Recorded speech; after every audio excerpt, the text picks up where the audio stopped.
नमस्कार दोस्तों, आप सभी का पाथफाइंडर पे स्वागत है। मेरा नाम इम्तियाज अहमद। हम बात कर रहे हैं संख्या पद्धति नंबर सिस्टम पे दोस्तों। लेकिन इससे पहले मैं आपको बता दूं कि अगर आपने ये टेलीग्राम लिंक ज्वाइन नहीं किया है तो ये टेलीग्राम लिंक फटाफट ज्वाइन कर ले। एक बार मैं यहाँ पे टेलीग्राम लिंक दे रहा हूँ, अनअकैडमी है ना, अनअकैडमी IMITIYAZAHMAD है ना। ये मेरा बड़ा टेलीग्राम लिंक है दोस्तों। इस टेलीग्राम लिंक से जरूर जुड़े आप सभी लोग, जहां पे आपको क्लास का नोट्स, क्लास की पीडीएफ, क्लास की सारी जानकारी आपको इसी टेलीग्राम लिंक पे मिलेगी। आप इससे जुड़ना बिल्कुल ना भूलें। सबसे पहले काम टेलीग्राम लिंक ज्वाइन कर ले।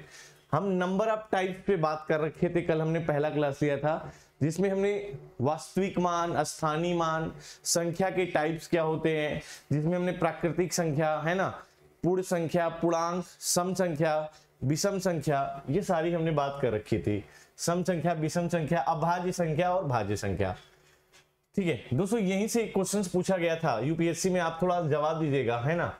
आज जो क्वेश्चंस पूछे गए थे आप उनको जवाब देना है। अभाज्य और भाज्य संख्या के क्वेश्चंस पे आपको जवाब देना है। चलिए पहला क्वेश्चन, ये यूपीएससी सीसेट 23 में आया था। बिल्कुल अभाज्य और भाज्य के कॉन्सेप्ट पे ही आया था। ये आपका क्वेश्चन यूपीएससी सीसेट 2023 में आया था, जो अभी 23 मई को हुआ था, उसमें आया था। कह रहा है कि अभाज्य संख्या P और भाज्य संख्या Q के बारे में निम्नलिखित पर विचार करें। अभाज्य संख्या P और भाज्य संख्या C दिया है। अभाज्य संख्या P और भाज्य संख्या C के बारे में निम्नलिखित पर विचार करें कि P plus C divide by P minus C सम हो सकता है, 2P प्लस C विषम हो सकता है, PC विषम हो सकता है। क्या पहला और दूसरा ही सही है? क्या दूसरा और तीसरा ही सही है? क्या पहला और दूसरा तीसरा ही सही है? क्या तीनों सही है? ठीक है, ये आपके तीन चीज पूछे हैं है ना। अभाज्य संख्या मैंने बताया है ऐसी संख्याएं जिनके सिर्फ दो फैक्टर होते हैं, वन और खुद नंबर। और भाज्य संख्या जिसको हम इंग्लिश में कंपोजिट नंबर कहते हैं, इसके दो से ज्यादा फैक्टर होते हैं, एक वन और नंबर और बीच में कोई भी। तो यहाँ पे एज्यूम कर लीजिए, मान लीजिए आपका P आपका एक 11 अभाज्य संख्या है और C हमने एक भाज्य संख्या 9 एज्यूम कर लिया। ऐसे क्वेश्चन में आप एज्यूम कर ले, कुछ भी आप मान ले कि 5 ले लें, 3 ले लें, 2 ले लें, जो भी क्वेश्चन के कंडीशन के अकॉर्डिंग सेट होता है वो ले ले। तो पहला बोला है कि P plus C divide by P minus C सम हो सकता है। P आपका 11 है, C आपका 9 है। P आपका 11 है माइनस 9, 11 प्लस 9 20, 11 माइनस 9 2, ये कट के आ जाएगा 2 और 2 हमारी सम संख्या है। तो पहला बिल्कुल सही है कि P plus C divide by P minus C सम हो सकता है ना। सेकंड क्या बोला है? 2P प्लस C विषम हो सकता है, 2P प्लस C विषम हो सकता है। दूसरा कंडीशन लीजिए, प्राइम नंबर P की जगह 11 और C की जगह 9, तो 22 प्लस 9, 22 प्लस 9 यानी 31, 31 हमारी विषम संख्या है। तो मैंने कोई भी नंबर लेके एज्यूम कर लिया। आपको दिया था अभाज्य संख्या प्राइम नंबर, मैंने प्राइम नंबर 11th एज्यूम कर लिया। आपको दूसरा दिया था भाज्य संख्या, मैंने 9 एज्यूम कर लिया। और तीसरा कह रहा है कि क्या PC विषम हो सकता है?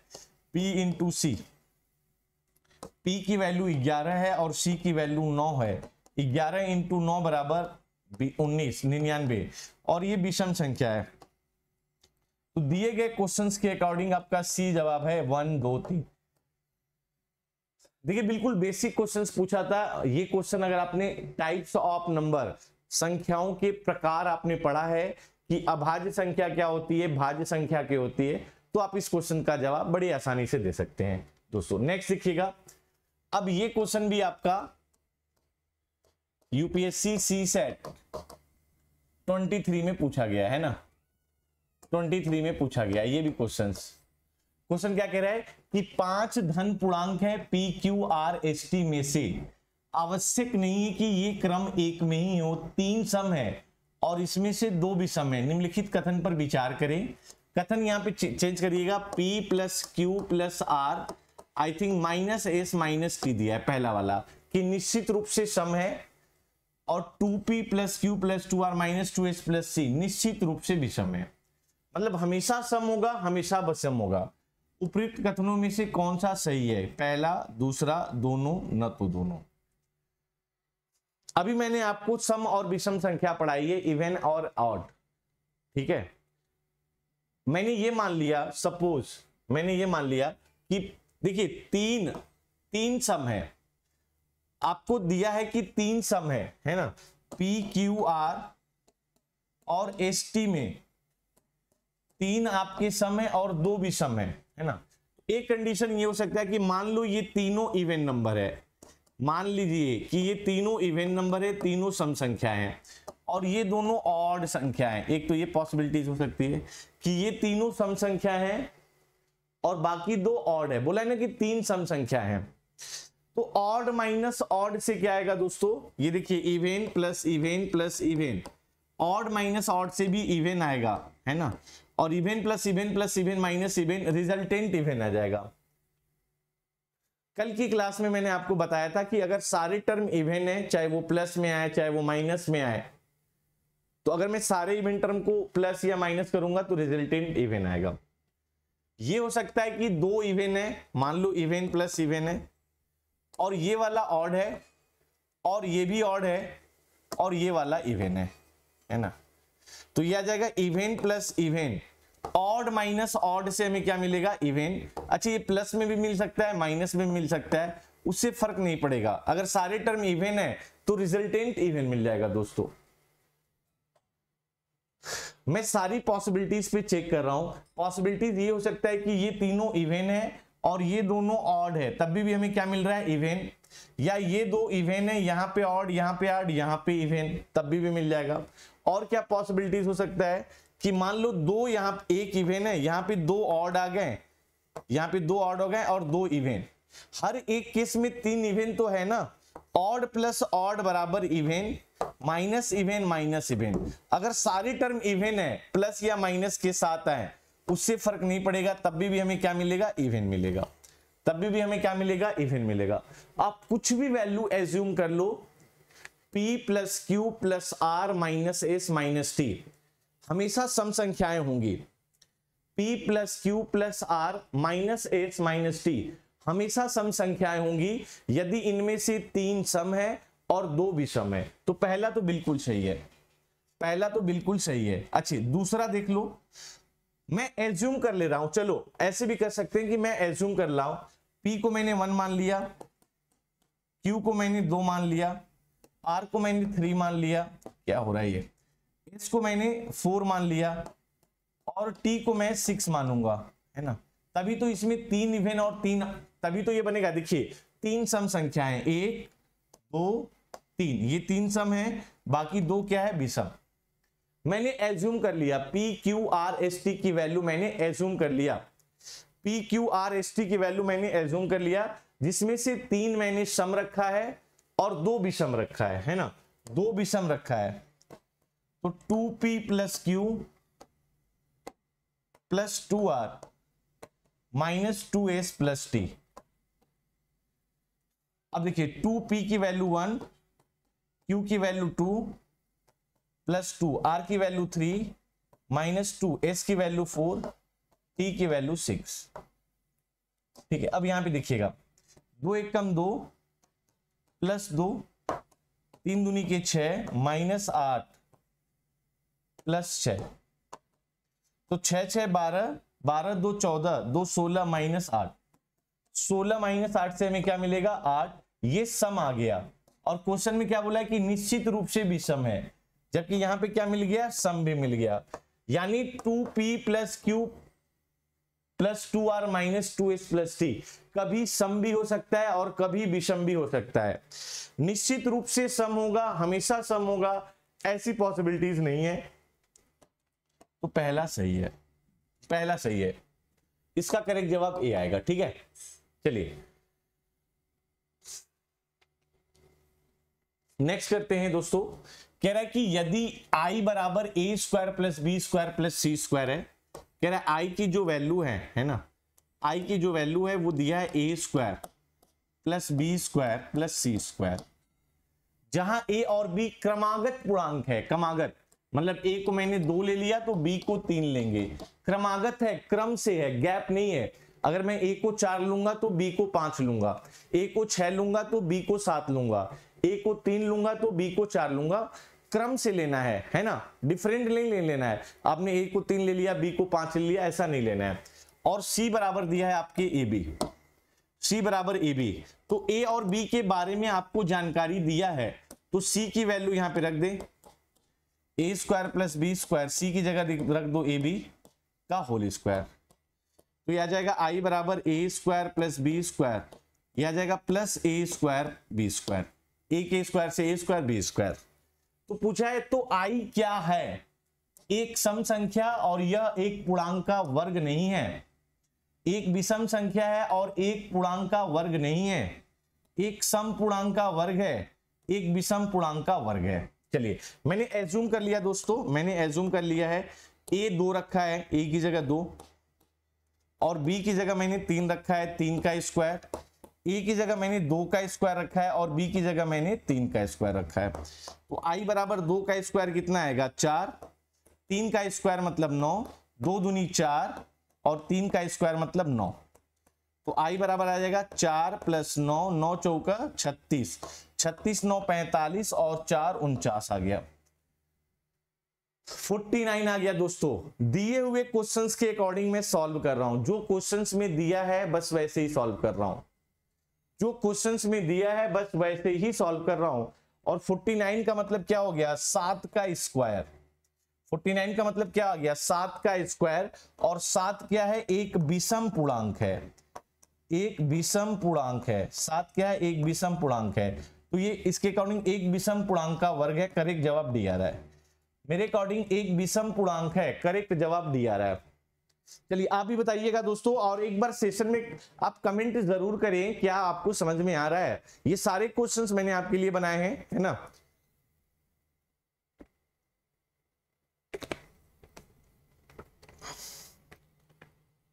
चलिए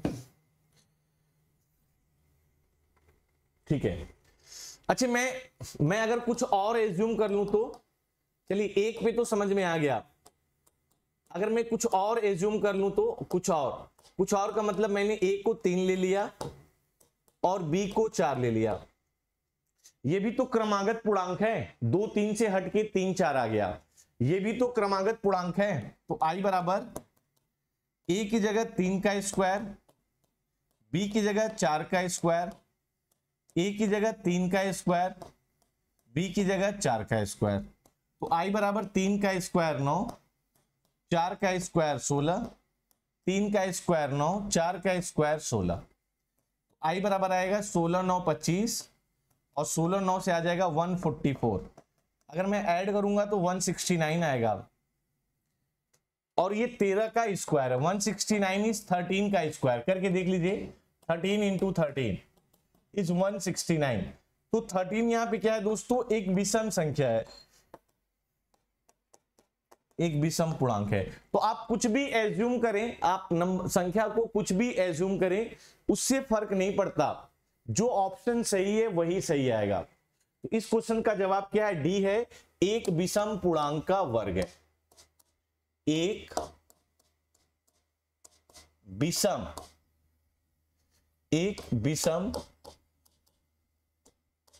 पूर्णांक का वर्ग है, एक विषम पूर्णांक का वर्ग है। ठीक है, एक विषम पूर्णांक का वर्ग है दोस्तों, एक विषम पूर्णांक का वर्ग है। ठीक है, नेक्स्ट बताइएगा। चलिए देखिए, ये स्टेटमेंट बेस्ड क्वेश्चंस हैं, जो यूपीएससी ट्रेंड में चल रहा है ना कि स्टेटमेंट बेस्ड क्वेश्चंस होने चाहिए। तो बिल्कुल आपके लिए मैंने वैसे ही स्टेटमेंट बेस्ड क्वेश्चंस बनाए हैं, ताकि इस बार आपको सी सेट में दिक्कत न हो। क्वेश्चन क्या कह रहा है कि निम्नलिखित कथनों पर विचार करें। दो लगातार पूर्णांक में से एक सम है, विषम पूर्णांक का वर्ग 9 8 n + 1 के रूप में है। उपरोक्त कथनों में से कौन सा सही है? क्या पहला सही है? क्या एक और दोनों सही है? क्या दो सही है? न तो 1 और न तो 2 सही है। निम्नलिखित कथनों पर विचार करें। दो लगातार पूर्णांक में से एक सम है। चलिए कोई भी दो ले ले, 6 7 8 ले लें, 9 10 ले लें, कोई भी ले लो, 101 102 ले लें। तो दो लगातार अगर मैं पूर्णांक लूंगा अगर मैं दो लगातार पूर्णांक लूंगा तो एक तो सम आएगा और एक विषम आएगा, इसमें कोई दो राय नहीं है। देखिए 7 और 8 में ये विषम है और ये सम है, ये ऑड है और ये इवन है। 9 और 10 में ये ऑड है, ये इवन है, ये ऑड है और ये इवन है। तो अगर मैं दो लगातार पूर्णांक लूंगा तो ये तो बिल्कुल सही बात है कि इवन बराबर क्या होता है, ऑड प्लस 1, ऑड प्लस 1 है ना। जैसे मैंने लिख दिया 15 प्लस 1 बराबर क्या आएगा 16। अच्छा ये भी लिख सकते हैं कि इवन प्लस 1 बराबर ऑड, इवन प्लस 1 बराबर 8, 16 प्लस 1 बराबर 17। या मैं लिख सकता हूं ऑड माइनस इवन, दोनों का डिफरेंस क्या आएगा, 1 आएगा या -1 आएगा। 1 या -1 कुछ भी आ सकता है, 1 भी आ सकता है दोस्तों और -1 भी आ सकता है। ये डिपेंड कर रहा है कि इवन बड़ा है या ऑड से। तो अगर मैं दो लगातार पूर्णांक उठाऊंगा, लगातार उठा लो, तो उसमें एक सम आएगा और एक विषम आएगा, इसमें कोई दो राय नहीं है, ये तो पक्का होगा। अगर आप दो लगातार पूर्णांक उठा रहे हैं तो इसमें एक सम आएगा और एक विषम आएगा। दूसरा क्या कह रहा है, दूसरा यानी पहला तो सही है कि विषम पूर्णांक का वर्ग 8n + 1 के रूप में। चलो मैंने 3 ले लिया, मैंने एक विषम पूर्णांक 3 ले लिया है ना, मैंने एक विषम पूर्णांक 3 ले लिया। 3 नंबर लेते हैं, 3 पे चेक करते हैं। और एक मैंने और ले लिया विषम पूर्णांक 5 ले लिया, और एक मैंने और ले लिया विषम पूर्णांक 7 ले लिया। विषम पूर्णांक एक 3 ले लिया, एक 5 ले लिया और एक 7 ले लिया। मैंने 3 विषम पूर्णांक ले लिया। कह रहा है विषम पूर्णांक का वर्ग 3 का स्क्वायर, वर्ग कर दो 3 का स्क्वायर, मतलब 3 × 3 कितना आ जाएगा 9। 3 × 3 से कितना आ जाएगा 9। 5 का स्क्वायर करो, 5 का स्क्वायर मतलब 5 × 5, 5 × 5 से कितना आ जाएगा 25। 7 का स्क्वायर करो, 7 का स्क्वायर मतलब 7 × 7 से कितना आ जाएगा 49। तो विषम पूर्णांक का जो वर्ग है वो 9, 25 और 49 आ रहा है। तो क्या ये 8n + 1 के फॉर्म का है? चलो चेक करते हैं। 8 × 1 रखेंगे, n की जगह 1 तो 9 बन गया, ये तो बन गया। अगर मैं n की जगह 1 रखता हूं तो ये 9 बन गया। अच्छा अगर मैं n की जगह 3 रख दूं, क्योंकि n मतलब इंटीजर, कुछ भी रख सकते हो, ठीक है। तो n यहां पे दिया नहीं है, लेकिन n को समझो कि ये पूर्णांक दिया है ना, ये पूर्णांक दिया है। तो 8n की जगह 3 + 1, 8 लिखे 24 + 1, ये कितना आ गया 25। तो ये 9 भी बन गया, 25 भी बन गया। तो विषम पूर्णांक के वर्गों का योग जो है वो 8n + 1 के फॉर्म में आ रहा है ना। अगर मैं 8n + 1 की जगह, अगर मैं n की जगह 6 रख लूं तो 8 × 6 + 1, 48 + 1 is 49। तो अगर मैं विषम संख्या कुछ भी रखूं, अगर मैं विषम संख्या कुछ भी रखूं तो कह रहा है कि विषम पूर्णांकों का वर्ग 8n + 1 के रूप में है। दूसरा भी सही है, यानी इसका करेक्ट जवाब सी है कि ये है ना 1 और 2 दोनों सही है। 1 और 2 है ना, दोनों सही है। 1 और 2 दोनों सही है, इसका करेक्ट जवाब सी आएगा। क्या ये बातें समझ में आ रही? जल्दी से आप सभी लोग बताएं, क्या ये बातें समझ में आ रही दोस्तों? क्या ये बातें आपको समझ में आ रही हैं? आ रही तो एक बार सभी लोग यस सर जरूर लिख दें। अगर आ रहा है तो एक बार सभी लोग यस सर जरूर लिख दें। अगर बातें समझ में आ रही हैं तो फटाफट यस सर लिखें।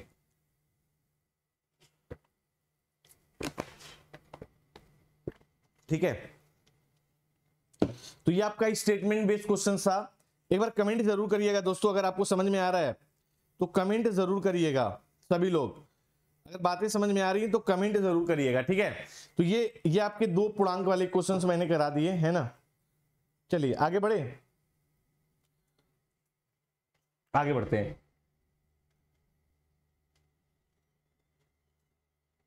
चलिए कुछ पढ़ लेते हैं। हाँ, क्वेश्चन कह रहा है कि यदि n² - 33, n² - 31 एंड n² - 29 अभाज्य संख्याएं हैं तो इनके संभावित मानों की संख्या क्या है जहां n एक पूर्णांक है। क्या इसके n के संभावित मान 1 हैं, क्या इनके संभावित मान 2 हैं, क्या इनके संभावित मान 6 हैं, या नन ऑफ दिस, कोई भी नहीं है, नन ऑफ दिस, कोई भी नहीं है। तो देखिए n square minus 33, n square minus 31 और n स्क्वायर माइनस 29 ये दिया है। ये अभाज्य संख्या है दोस्तों, ये प्राइम नंबर है, ये आपको दे रखा है कि n स्क्वायर माइनस 33 और n स्क्वायर माइनस 31 और n स्क्वायर माइनस 29 आपकी अभाज्य संख्या है, प्राइम नंबर है। अच्छा, दोनों के बीच गैप कितना है? 33 माइनस 31, 2 का गैप है। 33 माइनस 31, 2 का गैप है ना। और 31 माइनस 29, यहां पे भी 2 का गैप है। यानी ये अभाज्य संख्याएं हैं, यहां पे गैप 2 है और यहां पे भी गैप 2 है, 2 का गैप है, ठीक है। और मैंने आपको क्या बताया कि अगर प्राइम नंबर में 2 का गैप है तो सिर्फ एक ही पॉसिबिलिटीज है अभाज्य संख्या में। अगर 2 का गैप है तो सिर्फ एक ही पॉसिबिलिटीज है कि पहला वाला 3 होगा, दूसरा वाला 5 होगा और तीसरा वाला 7 होगा। सिर्फ एक ही पॉसिबिलिटीज है कि पहला वाला 3 होगा, दूसरा वाला 5 होगा और तीसरा वाला 7। तो n स्क्वायर माइनस 33 बराबर 3, पहला वाला 3 हो सकता है, n square minus 31 equal to 5, पहला 3 हो सकता है, दूसरा 5 हो सकता है, और n स्क्वायर माइनस 29 बराबर 7, ये 3 केस हो सकते हैं। तो n स्क्वायर माइनस 33 इज 3 है ना, पहला लेके चल रहे हैं। तो n स्क्वायर बराबर कितना आ जाएगा? 3 प्लस 33, 3 प्लस 33 का मतलब 36। तो n बराबर कितना आ जाएगा? अंडर रूट 36 और n बराबर प्लस माइनस 6, क्योंकि n आपको क्या दिया है? n आपका क्या दिया है? पूर्णांक है, यानी n इंटीजर है। इंटीजर मतलब उसकी पॉजिटिव वैल्यू भी हो सकती है और निगेटिव भी वैल्यू हो सकती है। तो यहां n की 2 पॉसिबिलिटीज आ रही है, एक प्लस 6 और एक माइनस 6। चलिए इसको अगर मैं 5 करके देखूं तो क्या मिल रहा है? देखिए अगर मैंने लिखा n स्क्वायर माइनस 31 बराबर 5, तो इसको लिखेंगे n स्क्वायर बराबर 5 प्लस 31, तो आ जाएगा n स्क्वायर बराबर 31 प्लस 5 से 36, n बराबर आ जाएगा अंडर रूट 36 या n बराबर प्लस माइनस 6। तो यहां पे भी n के 2 संभावित मान है, n बराबर 6 और माइनस 6। पहला वाला भी बोल रहा है n की 2 संभावित मान है 6 और माइनस 6, दूसरा वाला भी बोल रहा है n की 2 संभावित मान है 6 और माइनस 6, तीसरा वाला क्या कह रहा है? n स्क्वायर माइनस 29 बराबर 7, तो आ जाएगा n स्क्वायर बराबर 7 प्लस 29, 29 प्लस 7 से 36, तो n बराबर आ जाएगा अंडर रूट 36। तो यहां पे भी n की 2 पॉसिबिलिटीज है, प्लस 6 और माइनस 6। तो यहां पे n के 2 संभावित मान है, बी ऑप्शन आएगा। एक n की वैल्यू 6 हो सकती है और दूसरी n की वैल्यू माइनस 6 हो सकती है, ठीक है। एक n की संभावित मान 6 हो सकती है और दूसरी n की संभावित मान 6 हो सकती है। अगर n पूर्णांक है तो 2 पॉसिबिलिटीज हो सकता है, प्लस 6 और माइनस 6। ये सारे क्वेश्चंस हम अभी कराएंगे दोस्तों, लेकिन इसके पहले मैं आपको बता दूं है ना कि आपको ये पूरा करना है पहले, ठीक है। चलिए मैं थोड़ा सा आपको समझा दूं क्या क्या है, हम डिविजिबिलिटी रूल और ये सब पे बात कर लें एक बार। चलिए यहां तक हमने बात कर लिया था भाज्य संख्या अभाज्य संख्या। अब हम बात करते हैं परिमेय संख्या। परिमेय संख्या क्या होता है? वे संख्याएं जो p बाई क्यू के फॉर्म में लिखे जा सकते हैं, है ना। परिमेय संख्या के बारे में एक बार मैं बात कर लूं कि परिमेय संख्या क्या होती हैं? वे संख्याएं जो p बाई क्यू के फॉर्म में लिखे जा सकते हैं, जो p बाई क्यू के फॉर्म में लिखे जा सकते हैं, जहां p एंड q पूर्णांक हो, है ना। जहां p तथा q क्या होना चाहिए? पूर्णांक, यानी इंटीजर होना चाहिए। जहां p तथा q पूर्णांक होना चाहिए, पहला कंडीशन, और दूसरा q की वैल्यू कभी भी 0 नहीं होनी चाहिए, परिमेय संख्या कहलाती। जैसे 1/2 परिमेय संख्या है, 1/2 परिमेय संख्या है क्योंकि p भी पूर्णांक है और q भी पूर्णांक है और q की वैल्यू 0 नहीं है। सभी इंटीजर परिमेय संख्या होते, जितने भी पूर्णांक है ना, वो परिमेय होते। जैसे मैंने लिखा 4, ये पूर्णांक है, लेकिन इसको मैं लिख सकता हूं 4/1, तो ये भी तो p बाई क्यू के फॉर्म में आ गया, ये भी तो p बाई क्यू के फॉर्म में आ गया, जहां q is not equal to 0। तो 4 हमारा एक पूर्णांक है, लेकिन पूर्णांक के साथ साथ ये परिमेय भी है। 11th बाई 1, इसको भी मैं p बाई क्यू के फॉर्म में लिख लिया। वही कंडीशन जहां p तथा q पूर्णांक है, जहां p तथा q पूर्णांक है और q is not equal to 0, q is not equal to 0, है ना। बात समझ में आ रहा है? p और q, जिसको हम p बाई क्यू के फॉर्म में लिख सकते हैं, जहां p और q इंटीजर है, पूर्णांक है, q is not equal to 0, उस सब को हम क्या कहते हैं दोस्तों? परिमेय संख्या कहते हैं, परिमेय। और यहीं पे आगे हम बढ़ जाएं, अपरिमेय वे संख्याएं जो p बाई क्यू के फॉर्म में नहीं लिखी जा सकती हैं, है ना। क्या कह रहा है कि वे संख्याएं जो p बाई क्यू के रूप में नहीं होती हैं, p तथा q दो पूर्णांक है ना, q is not equal to 0, अपरिमेय। जैसे √2, √3, √5, √7, ये सारी संख्याएं अपरिमेय संख्या होती हैं, है ना। परिमेय और अपरिमेय को जोड़ दोगे तो वास्तविक संख्या मिलती है, जिसको हिंदी इंग्लिश में हम कहते हैं रियल नंबर। तो इसको मैं एक तरीके से और समझा रहा हूं दोस्तों, समझिएगा। अपरिमेय संख्या मतलब देखिए, जैसे कोई भी संख्या मान लो 1.43216945851296 चलते गया।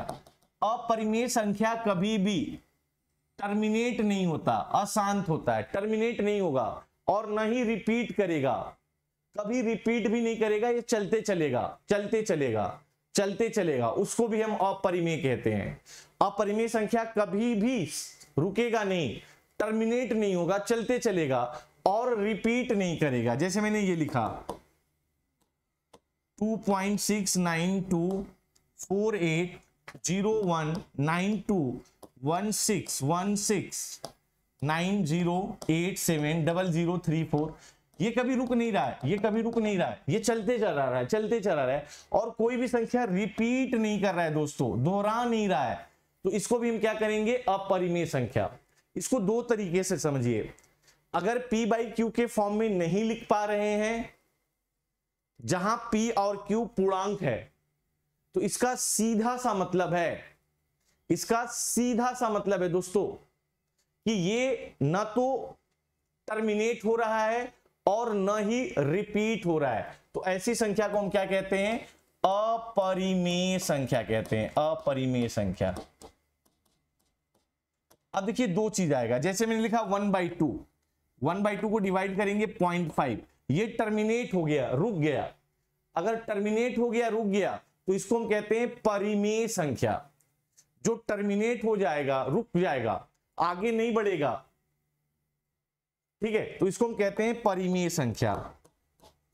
परिमेय संख्या जो टर्मिनेट हो गया। और दूसरा क्या होगा? एक ऐसी संख्या, एक ऐसी संख्या, एक ऐसी संख्या जो टर्मिनेट ना हो, टर्मिनेट ना हो और रिपीट करे। जैसे यहां पे देखो 343434343434, ये टर्मिनेट नहीं कर रहा है, ये चलते जा रहा है, चलते जा रहा है, टर्मिनेट नहीं कर रहा है, लेकिन ये रिपीट कर रहा है 3 4 3 4 3 4 3 4। तो ऐसी भी संख्या को हम क्या कहते हैं? परिमेय संख्या कहते हैं दोस्तों। परिमेय, रेशनल नंबर कहते हैं, रेशनल नंबर कहते हैं, है ना, रेशनल नंबर कहते हैं परिमेय संख्या। तो मैंने आपको 3 तरीके से बताया, समझ लो, ये कहानी थोड़ी सी लंबी है। परिमेय संख्या मतलब ऐसी संख्या जिसको हम p बाई क्यू के फॉर्म में लिख लें, जहां p और q इंटीजर है, जहां p और q इंटीजर है, p और q पूर्णांक है, q is not equal to 0, उसको हम परिमेय कहते हैं। इसको मैं 2 तरीके से और समझता हूं कि 1/2 परिमेय संख्या है। जी सर, अगर मैं 1/2 को करूं तो ये टर्मिनेट हो गया, रुक गया, तो जो टर्मिनेट हो जाएगा, रुक जाएगा, उसको मैं p बाई क्यू के फॉर्म में लिख लूंगा, जहां p और q पूर्णांक है। तो जो टर्मिनेट हो रहा है वो सीधी सी बात है परिमेय संख्या है। क्यों परिमेय संख्या है? क्योंकि उसको मैं p बाई क्यू के फॉर्म में लिख लूंगा जहां p और q पूर्णांक है। दूसरी चीज, ऐसी संख्या जो टर्मिनेट नहीं हो रही है, चलते चली जा रही है, चलते चली जा रही है, लेकिन रिपीट कर रही है, 3 4 3 4 3 4 3 4 3 4 रिपीट कर रही है, तो ऐसी भी संख्या को मैं p बाई क्यू के फॉर्म में लिख लूंगा, जहां लिख लूंगा, अभी मैं लिख के दिखाऊंगा भी, जहां p तथा q पूर्णांक है, जहां p तथा q इंटीजर है, जहां p तथा q इंटीजर है and q is not equal to 0। तो ऐसी भी संख्या को हम क्या कहते हैं? परिमेय संख्या कहते हैं, रेशनल नंबर कहते हैं। लेकिन ऐसा नंबर जो न तो टर्मिनेट हो और न रिपीट करे, चलते चला जाए, चलते चला जाए, इसको हम कहते हैं अपरिमेय संख्या। यानी इसको हम p बाई क्यू के रूप में नहीं लिख सकते, नहीं लिख सकते, इसलिए यह अपरिमेय संख्या है, इसलिए यह अपरिमेय संख्या है। अब मुझे लग रहा है पिक्चर क्लियर हो गया कि what is a rational number and what is a irrational number. अब पिक्चर क्लियर हो गया, क्या बातें समझ में आ रही हैं? जल्दी बताइए, एक बार फटाफट कमेंट करके बताइए।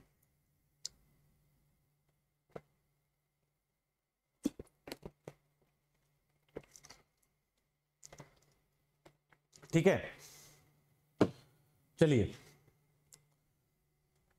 मैं यहां पे आपको समझाता हूं।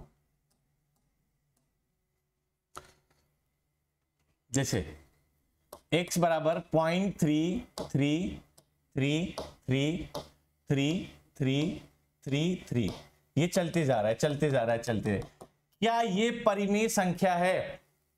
आपका जवाब होगा जी हां सर, ये परिमेय संख्या है। आपने अभी समझाया है कि ये रिपीट कर रहा है, 3 3 3 3 3 3 3 3 रिपीट कर रहा है और ये टर्मिनेट नहीं हो रहा है। तो जो टर्मिनेट ना हो और रिपीट करे वो परिमेय संख्या होगा। इसको हम ऐसे भी लिख सकते हैं 0.3 पे बार का मतलब 3 वाला रिपीट कर रहा है। दोस्तों देखो कैसे परिमेय संख्या है। अगर मैं 10 से मल्टीप्लाइड कर दूं, 10 से, तो ये जो दशमलव है वो एक आगे स्थान बढ़ जाएगा, 3.3 चलते जाएगा। ये क्वेश्चन नंबर 2 मान दिए और ये क्वेश्चन नंबर 1 मान दिए, है ना। 10 से मल्टीप्लाई करेंगे तो ये दशमलव यहां पे शिफ्ट हो जाएगा। अगर मैं 2 को 1 से माइनस कर दूं, 2 को 1 से, तो ये 10x है minus x, 10x minus x से कितना आ जाएगा? 9x। 10x माइनस x से कितना आ जाएगा? 9x। और यहां पे दिया है 3.33333333333 ऐसे चलते जा रहा है। और दूसरा वाला दिया है 0.3333333 ऐसे चलते गया। अगर मैं माइनस कर लूंगा तो ये 3 वाला कैंसिल हो जाएगा, 3 बचेगा। तो यहां से 3 आ गया, तो x बराबर कितना आ गया? 3। 9 को नीचे बिछू, 3/9, 3 एक कम 3, 9 का मतलब 1/3। देखो दोस्तों ये p बाई क्यू के फॉर्म में आ गया, जहां p और q पूर्णांक है and q is not equal to 0 दिया है। बात समझ में आ गया?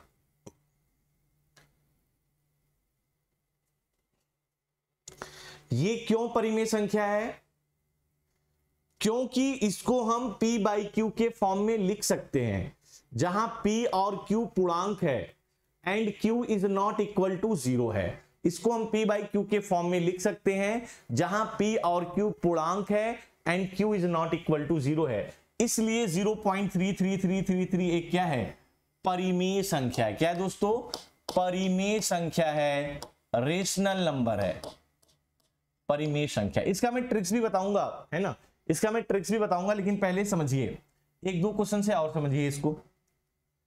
जैसे मैंने लिखा 0 इज 0.42424242 चलते जा रहा है, चलते जा रहा है, चलते जा रहा है, चलते जा रहा है। क्या ये परिमेय संख्या है?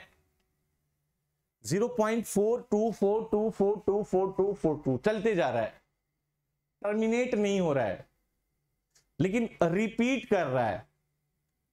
तो मैंने आपको बताया जो टर्मिनेट नहीं कर रहा है, रिपीट कर रहा है, उसको हम P बाई Q के फॉर्म में लिख सकते हैं, जहां P और Q पूर्णांक है and Q is not equal to 0। इसको मैं P बाई Q के फॉर्म में लिख सकता हूं दोस्तों, तो ये परिमेय संख्या होगा।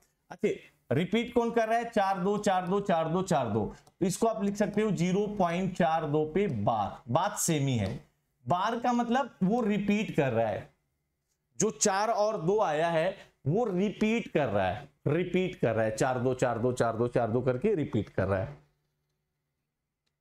अब देखिएगा, पहले मैं 10 से मल्टीप्लाइड करूंगा, 10 से, तो ये दशमलव वाला स्थान यहां शिफ्ट हो जाएगा, यहां पे, तो आ जाएगा 4.2 4 2 4 2 4 2 4 2, ऐसे चलते जाएगा। ये क्वेश्चन नंबर 2 है। आपको सिर्फ ध्यान देने वाली बात यह है कि हम माइनस तभी कर सकते हैं, जैसे यहां पे 0.42 है, यहां पे 0.2 है, सेम होना चाहिए। जैसे 0.4 है, 0.2, जब तक दशमलव के बाद सेम नहीं मिल रहा है, सेम, जैसे ऊपर वाले में दशमलव के बाद 4 है, दशमलव के बाद 4 है, और यहां दशमलव के बाद 2 है, दोनों सेम नहीं है, तो हम माइनस नहीं कर सकते। हम तभी माइनस करेंगे जब दोनों सेम हो। तो एक बार फिर 10 से मल्टीप्लाइड करो, 10 से मल्टीप्लाइड, तो 10 इंटू 10 से 100 आ जाएगा। अब ये 10 दशमलव और आगे बढ़ जाएगा यहाँ, तो यह आ जाएगा 42, ये दशमलव यहां बढ़ जाएगा 4 2 4 2 4 2 4 2, बढ़ते चला जाएगा। क्या अब हमें सेम मिल चुका है दोस्तों? समझिए, क्या अब हमें सेम मिल चुका है? यहां दशमलव के बाद 4 2 है, यहां भी दशमलव के बाद 4 2, ये दोनों सेम में मिल गया।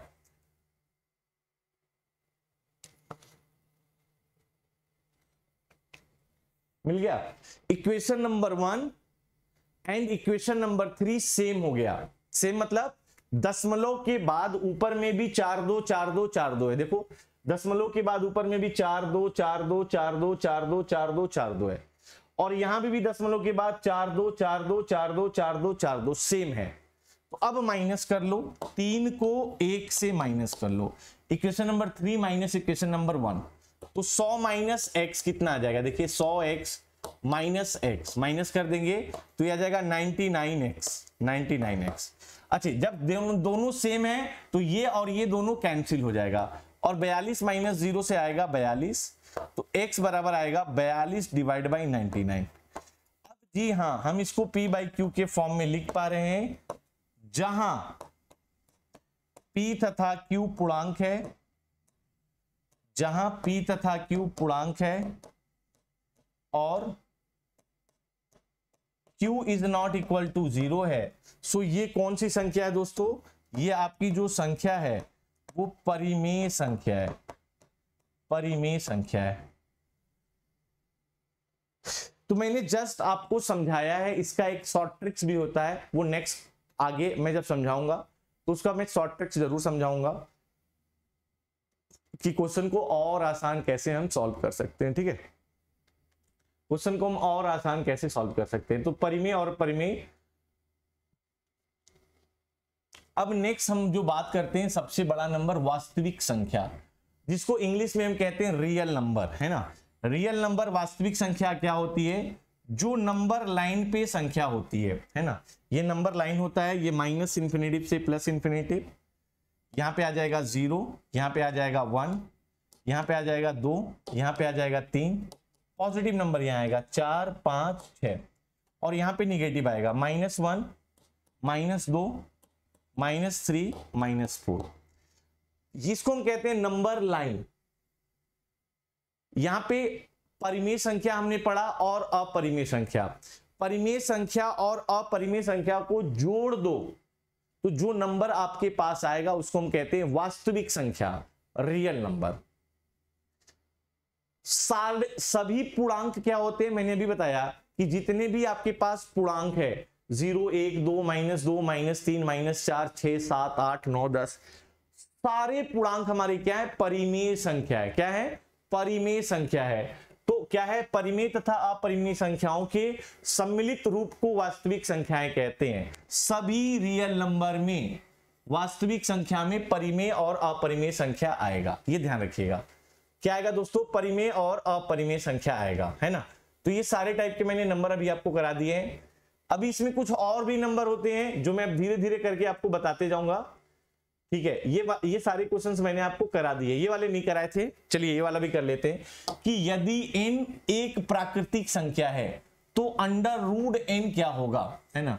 हमेशा एक प्राकृतिक संख्या होगा, हमेशा एक परिमेय संख्या है, हमेशा एक अपरिमेय संख्या होगा, या तो एक प्राकृतिक संख्या या एक अपरिमेय संख्या, ये दिया है। बताइए दोस्तों इसका जवाब हम क्या लिखें। यदि n एक प्राकृतिक संख्या है, प्राकृतिक मतलब नेचुरल नंबर, स्टार्ट कहां से होता है,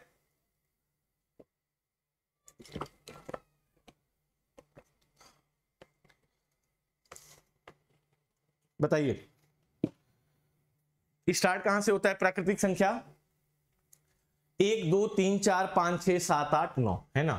तो मान लो n एक प्राकृतिक संख्या क्या होगा, 1 होगा, 2 होगा, 3 होगा, 4 होगा, 5 होगा, 6 होगा, ठीक है, हटा दो।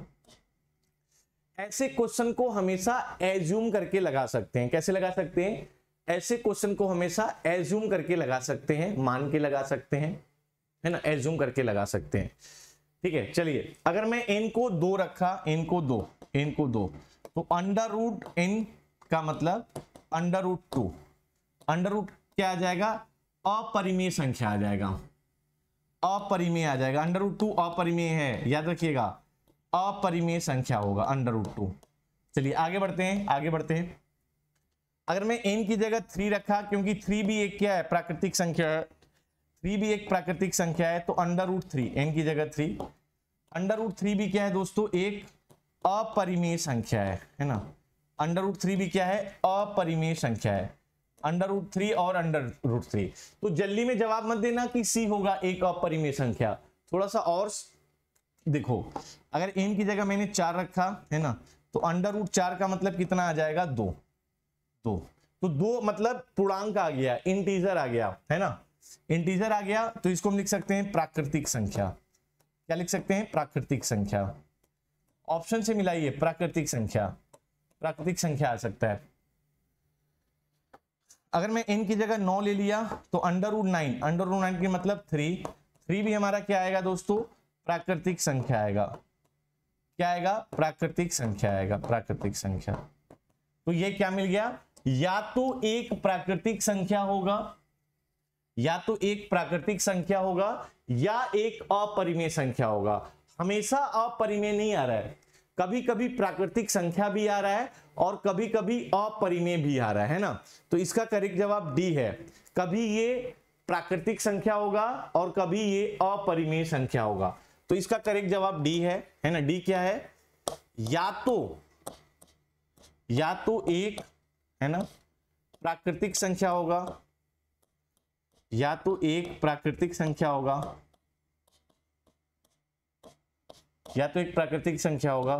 या एक अपरिमेय संख्या होगा, है ना। करेक्ट जवाब इसका डी है।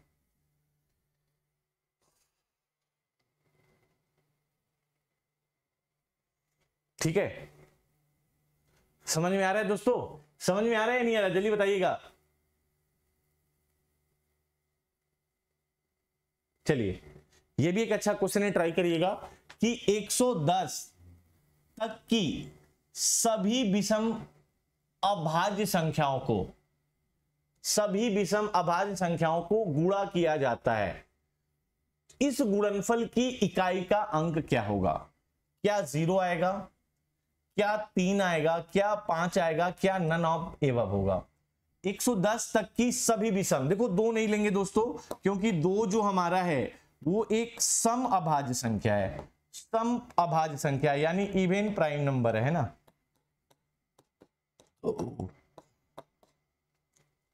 सम अभाज्य संख्या है, आपको विषम अभाज्य लेना है। विषम अभाज्य मतलब 3, है ना। विषम अभाज्य कितना आएगा, 3 आएगा, 3 के बाद 5 आएगा, 5 के बाद 7 आएगा, 9 नहीं आएगा, 11 आएगा, 13 आएगा, है ना। ऐसे बढ़ते चले जाओ, 13 के बाद 17 आएगा, 17 के बाद 19 आएगा, 19 के बाद 23 आएगा। चलिए देखिए आगे हमें और लेने की जरूरत है या नहीं, हो सकता है हमारा जवाब यहीं से आ जाए। विषम संख्याएं अभाज्य लेना है, अभाज्य संख्या मैंने बता दिया, ऐसी संख्याएं जो 1 से डिवाइड हो और खुद अपने आप से डिवाइड हो, उसको हम कहते हैं अभाज्य संख्याएं।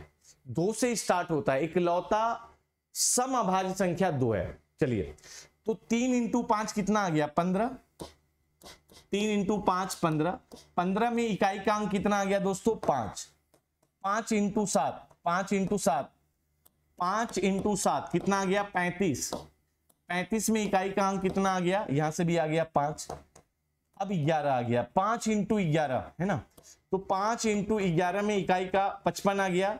इकाई का अंक मैं देख रहा हूं हमेशा 5 ही मिल रहा है दोस्तों, 5, ये सब मैंने मल्टीप्लाइड करके देखा तो इकाई का अंक 5 मिल रहा है। तो 13 इंटू 5, अब देखिएगा 13 इंटू 5, 13 इंटू 5 बराबर 65, 65 में इकाई का अंक कितना है, 5 आ गया, यहां तक भी इकाई का अंक 5 आ गया। चलिए हम और आगे बढ़ते हैं, 17 है ना, 17 इंटू 5, 17 पचे 85, 85 में भी इकाई का अंक कितना है, 5, 5 आ गया, 5 आ गया। अब आगे 29 आ गया, तो 5 इंटू 29, 9 पचे 45, 145, इकाई का अंक हमेशा 5 आता है दोस्तों, चेंज नहीं हो रहा है। आप एक बार करके देख लें, इकाई का अंक हमेशा 5 आता है, चेंज हो ही नहीं रहा है, इकाई का अंक 5 हो रहा है। अगर आपका 5 इकाई का अंक आ गया, आप किसी भी नंबर से आप मल्टीप्लाइड करोगे और वो विषम संख्या है, तो हमेशा इकाई का अंक 5 ही बना रहेगा, चेंज नहीं होगा, चेंज नहीं होगा। आप इसको ऐसे करके देख लें, है ना, 5 इंटू 1 विषम संख्या है, देखिए इकाई का अंक 5, 2 से नहीं करेंगे, विषम संख्या 3 से, 5 तिहाई 15, इकाई का अंक 5, 5 इंटू विषम संख्या 7, 35, इकाई का अंक 5। अगर 5 है और कोई भी विषम संख्या ले लो, 9, 45, इकाई का अंक 5 है, कोई भी विषम संख्या ले लो 11, तो इकाई का अंक 5 है। दोस्तों इकाई का अंक चेंज नहीं हो रहा है। अगर 5 है और कोई भी विषम संख्या है जिससे मैं मल्टीप्लाइड कर रहा हूं, 5 होना चाहिए और कोई भी संख्या है जिससे मैं मल्टीप्लाइड कर रहा हूं, तो इकाई का अंक कितना आ रहा है, 5 आ रहा है, चेंज नहीं हो रहा है। इसका करेक्ट जवाब सी आएगा, है ना। ये मैंने कल करा लिया था दोस्तों, ये मैंने आज करा दिया, बाकी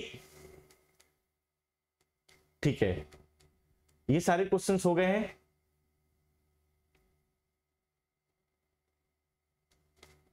ये भी हो गए हैं, ये हो गए हैं। चलिए तो मैं आपको एक इंपॉर्टेंट चीज बता दे रहा हूं कि अगर आप अपनी यूपीएससी की तैयारी बिल्कुल स्टार्टिंग से करना चाहते हैं, है ना, बिल्कुल चाहते हैं कि सर एनसीईआरटी में पढ़ूं पहले, है ना, मैं एनसीईआरटी भी नहीं पढ़ा हूं, मुझे यूपीएससी के बारे में कुछ भी नहीं पता है, मुझे ये भी नहीं पता कि प्रीलिम्स में क्या आता है, मेंस में क्या होता है, आंसर राइटिंग क्या होता है, बेस कैसे बनाएं, एनसीईआरटी कैसे पढ़ें, तो ये बैच आपके लिए सबसे बेहतर है दोस्तों। ये प्राइस आपको 9,999 तभी मिलेगा जब आप ऐप पे जाएंगे और आपको रेफरल कोड मांगेगा कि आपको डिस्काउंट लेना है। डिस्काउंट के लिए क्या कोड अप्लाई करेंगे, तो डिस्काउंट के लिए आपको जो कोड अप्लाई करना है वो IA10 है ना, IA10 कोड अप्लाई करना है। IA10 कोड अप्लाई करेंगे तो आपको डिस्काउंट मिलेगा और मेरा पर्सनल गाइडेंस भी मिलेगा। तो आप अनअकैडमी से कोई भी बैच लें दोस्तों, वहां पे आप कोड IA10 ही यूज करिए जिससे आपको मैक्सिमम डिस्काउंट मिले। मैं यहां पे भी एक बार कोड लिख दे रहा हूं, IA10, ये कोड डाल के ही आप बैच सब्सक्राइब करें, है ना, IA10 कोड ले। तो ये यूपीएससी CSC 24 के लिए पाथफाइंडर की बेस्ट टीम है जो आपके 7,999 रुपए में आपको कंप्लीट जीएस पढ़ाने जा रही है दोस्तों। कंप्लीट जीएस के साथ साथ आपको CSAT भी पढ़ाया जाएगा और यहां पे भी आपको डिस्काउंट के लिए जो कोड अप्लाई करना है IA10 कोड अप्लाई करना है। इस कोड को याद रखें। बैच स्टार्ट होने वाला है दोस्तों। बैच कब से स्टार्ट है? 16 जून 2023, यानी बैच स्टार्ट हो रहा है। उसके पहले आप फटाफट जाइए और डिस्काउंट कोड IA10 डालिए और फटाफट बैच ले लें। IA10 जियोग्राफी, ये हमारा मंथन है। फ्री MCQ बेस्ड टेस्ट है यूपीएससी CSC, जहां पे 25 MCQs पूछे जाएंगे, 30 मिनट्स होगा, है ना। हिंदी एवं इंग्लिश दोनों में है। जून 11 याद हो चुका है। ऐसे हर संडे को होता है बेटा, हर संडे को कोई ना कोई टेस्ट होता है। आप जरूर पार्टिसिपेट करें उसमें। रैंक 1 को ये आपको मिलेगा, रैंक 2 के लिए गिफ्ट वाउचर मिलेगा और रैंक 3 के लिए ये गिफ्ट वाउचर मिलेगा, ठीक है। चलिए, आपको लिंक PDF के लिए, और ये आपका है to reach out us, fill the form given. जो फॉर्म दिया है उसको फटाफट भर ले दोस्तों। इसको स्कैन करें, फटाफट फॉर्म को फिल करें, फटाफट फॉर्म को फिल करें। अच्छा, आपको सिर्फ NCERT बैच चाहिए कि सर मुझे सिर्फ NCERT बैच पढ़ना है, अभी सिर्फ हम NCERT पे फोकस करना चाहते हैं, बिल्कुल आप NCERT बैच ले। आपको डिस्क्रिप्शन में मिल जाएगा, जो भी बैच लेना है उसका लिंक मिल जाएगा, वहां पे जाइए और IA10 रेफरल कोड डालिए। और सिर्फ NCERT बैच अगर आपको लेना है तो 4,999 रुपए में मिलेगा दोस्तों। और ये बैच स्टार्ट होने वाला, जल्दी करिए, अभी ऑफर का टाइम चल रहा है। 15 जून से बैच स्टार्ट हो रहा है। ये हमारी टीम है जो आपको कंप्लीट NCERT पढ़ाएगी, कंप्लीट NCERT। अच्छा, आप CSET से भी परेशान हैं, क्योंकि यूपीएससी CSET 23 का पेपर सभी ने देखा। कई लोगों के गेम ही चेंज कर दिए CSET ने। यानी GS फर्स्ट पेपर में अच्छा खासा नंबर आ रहा था, बढ़िया नंबर आ रहा था GS पेपर में, 100 के ऊपर आ रहा था, 110 115, लेकिन CSET को उसने हल्के में ले लिया। हल्के में नहीं लेना है दोस्तों, CSET को जरूर से पढ़ना है। पेपर का लेवल बढ़ते जा रहा है और ये कंप्लीट CSET का बैच आपको मिलेगा 2,499 रुपए में। यहां पे भी रेफरल कोड मांगेगा, तो आपको रेफरल कोड अप्लाई करना है IA10। और ये बैच स्टार्ट हो रहा है 1 जुलाई से। अभी जाइए बैच लीजिए दोस्तों। मेरे द्वारा कंप्लीट CSET पढ़ाया जाएगा, जिसमें आपको मैथ्स पढ़ाया जाएगा, रीजनिंग पढ़ाया जाएगा, कॉम्प्रिहेंशंस पढ़ाया जाएगा, DI और DS सब कुछ पढ़ाया जाएगा। वो भी जो यूपीएससी का बदलता हुआ ट्रेंड है, ये कोर्स बिल्कुल उसी पे है ना। जैसे ट्रेंड बदल रहा है यूपीएससी का, जहां पे नंबर सिस्टम से 20 क्वेश्चंस पूछे जा रहे हैं, जहां परमुटेशन एंड कॉम्बिनेशन से 10 क्वेश्चंस पूछे जा रहे हैं, जहां स्टेटमेंट बेस्ड क्वेश्चन पूछे जा रहे हैं, हर एक टॉपिक में स्टेटमेंट बेस्ड क्वेश्चंस आ रहे हैं, जहां पे डेटा सफिशिएंसी का वेटेज बढ़ रहा है। आपको डेली CSET की क्लास के बाद डेली प्रैक्टिस प्रॉब्लम सीट भी मिलेगा। इसके साथ आपको 10 फुल लेंथ टेस्ट सीरीज मिलेगा। ये इंडिया का सबसे बड़ा बैच है CSET का दोस्तों, इसको जरूर ज्वाइन करें और रेफरल कोड IA10 डालिएगा, जिससे आपको डिस्काउंट मिले। अच्छा, आपको प्रीलिम्स का टेस्ट सीरीज लेना है, बिल्कुल लीजिए। सबसे अच्छा टेस्ट सीरीज है अग्निपथ प्रीलिम्स टेस्ट सीरीज। यहां पे भी आपको रेफरल कोड IA10 डालना है। जो भी कोर्स ले, जो भी टेस्ट सीरीज ले, जो भी बैच ले, वहां पे आपको जो कोड मांगेगा डिस्काउंट कोड, वहां पे आपको IA10 डालना है, ठीक है। इसमें 24 सेक्शनल GS टेस्ट है। इसके साथ ही आपको 8 फुल लेंथ GS टेस्ट मिलेंगे और इसके साथ 8 CSET का टेस्ट भी मिलेगा, है ना। तो रेफरल कोड IA10 डाल के जरूर ये बैच लें। इसके साथ ही आप अग्निपथ मेंस टेस्ट सीरीज भी ले सकते हैं, जो 2,499 रुपए में मिलेगा।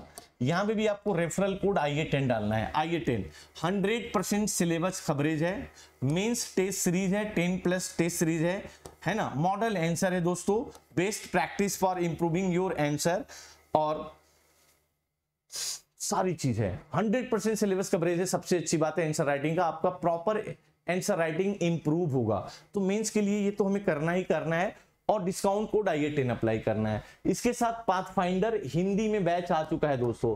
पाथफाइंडर हिंदी में बैच आ चुका है, हिंदी मीडियम से पढ़ाया जाएगा। वहां पे भी अगर आपका मीडियम हिंदी है कि सर हमें हिंदी मीडियम से पढ़ना है, तो पाथफाइंडर हिंदी मीडियम में 15 जुलाई से स्टार्ट है, जहां पे हम 900 घंटे से ज्यादा आपकी लाइव क्लासेस है, मात्र 7,999 रुपए में, वो भी इंडिया के बेस्ट एजुकेटर में। बेस्ट एजुकेटर है, आप अपनी यूपीएससी की तैयारी कर पा रहे, लेकिन रेफरल कोड आपको IA10 डालना है, ये नोट करें। हाँ, 9 घंटे से ज्यादा घंटे की लाइव क्लासेस है, जिसमें हम प्रीलिम्स के लिए पढ़ा रहे हैं, मेंस के लिए पढ़ा रहे हैं, इंटरव्यू के लिए पढ़ा रहे हैं, है ना।